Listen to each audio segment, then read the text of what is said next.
સનાતન ધર્મનું કેન્દ્રબિંદુ છે અને આ ગિરનારના અંદર મહાશિવરાત્રિનો જે મેળો ઉજવાય છે એ મહાશિવરાત્રિના મેળામાં લાખો ભક્તો અહીં આવે છે અને લાખો ભક્તો જે આવે છે ભક્તિનું ભાથું બાંધીને જાય છે।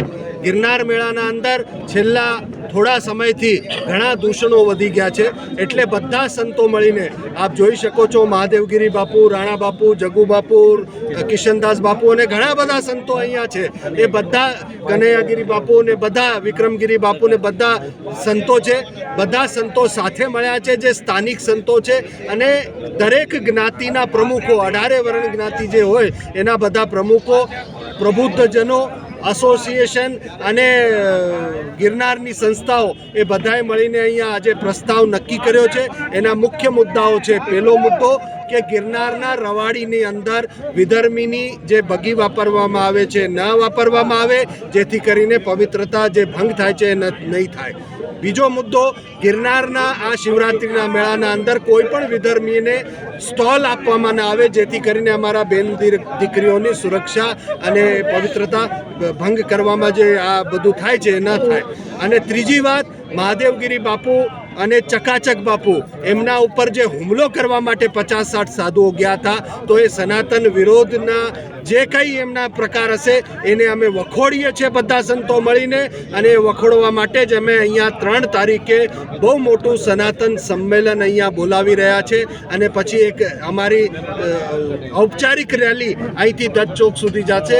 અમે અખાડામાં પ્રસ્તાવ આપશું અને તંત્રને પ્રસ્તાવ આપશું। અખાડાને જે પ્રસ્તાવ આપશું એમાં વિધર્મીની બગી ના વાપરે એના માટે, અને તંત્રને જે પ્રસ્તાવ આપશું એના અંદર અમારું ખાસ કહેવાનું હશે કે આપ અહીંયા કોઈને વિધર્મીઓને સ્ટોલ ના આપો। અને આવા બીજા પણ મુદ્દાઓ એની સાથે જોડાશે।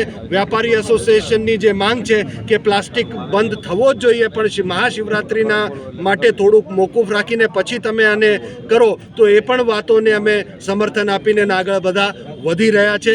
ગિરનાર ઉપરની દુકાનો, ગિરનાર નીચેની દુકાનો, એની એસોસિએશન પણ અહીંયા સાથે છે। તો આ બધા મુદ્દાઓને લઈને આજે અમે ભેગા મળ્યા હતા દામોદર કુંડના પ્રાંગણમાં। તો આજે આ સંતોએ બધાએ મળીને અને સમાજે મળીને પ્રસ્તાવને અનુમોદન આપ્યું છે।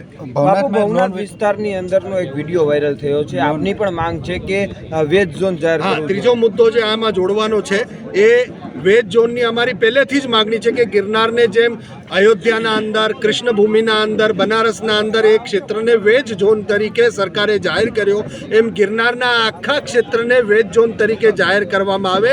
હમણાં મેળો 2-3 દિવસ જ દૂર છે અને કાલે અહીંયા દત્ત ચોકમાં કોઈ ષડયંત્ર કરીને મટન પકાવવામાં આવતું હતું, એનાથી બધા સંતો દુઃખી થયા છે। એટલે તાત્કાલિક આને વેજ ઝોન ડિક્લેર કરવામાં આવે તંત્ર તરફથી, એવી પણ માગણી અમે સાથે મૂકી રહ્યા છીએ।